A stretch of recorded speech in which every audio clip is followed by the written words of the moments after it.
Chers frères dans le service, j'ai souhaité faire cette vidéo pour vous donner quelques informations sur le travail en Russie. Vous savez que depuis maintenant une vingtaine d'années, nous avons entrepris l'évangélisation de ce pays, qui est un immense pays, c'est un continent, c'est le plus grand pays du monde, puisqu'il fait plus de 35 fois la superficie de la France, 5 fois l'Amérique, et c'est un pays qui demande un travail assez conséquent. Aujourd'hui, une quinzaine d'églises ont été implantées, notamment depuis quelque temps, un travail effectif s'est fait et 4 nouvelles églises ont été donc implantées en Sibérie. Nous avons décidé donc avec les frères du comité sur place d'organiser un séminaire. Je me rendrai moi-même donc cette semaine à Moscou pour une dizaine de jours où nous aurons donc une rencontre avec tous les responsables de toute la Russie. J'ai souhaité cette rencontre parce que on ne sait pas de quoi demain sera fait avec la guerre, avec les tensions actuelles, si au fond les frontières ne vont pas se fermer, peut-être définitivement pendant tout ce temps de tension.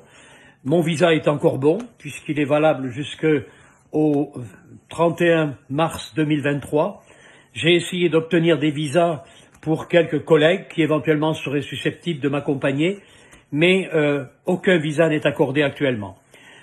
Cette rencontre que nous faisons va réunir donc l'ensemble des prédicateurs de toute la Russie, notamment de Sibérie, qui viendront donc en avion. Cela nous coûtera bien sûr pas mal d'argent pour les faire venir en avion, mais on ne peut pas les faire venir en train étant donné qu'il faut 4 jours de train pour venir jusqu'à Moscou et 4 jours pour repartir chez eux, ce qui fait une semaine de voyage. On préfère faire le sacrifice et les faire venir en avion.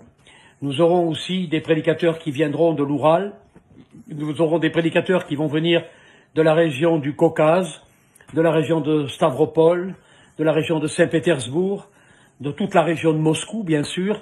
Nous avons actuellement, comme je vous le disais, une quinzaine d'églises qui se développent assez rapidement. Nous assistons à un véritable réveil aujourd'hui, puisque l'évangélisation se fait jusqu'à Vladivostok, à 10 000 km de Moscou.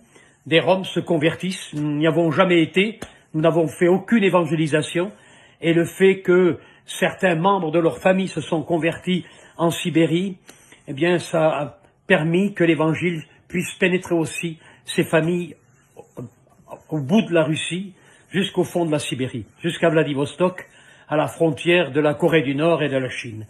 Voilà, nous aurons donc une rencontre avec 80 hommes à peu près, qui seront là comme des prédicateurs de toute la mission russe, mais aussi comme des candidats, comme des pasteurs responsables d'église, et aussi comme les étudiants et comme des hommes que l'on va reconnaître dans le ministère.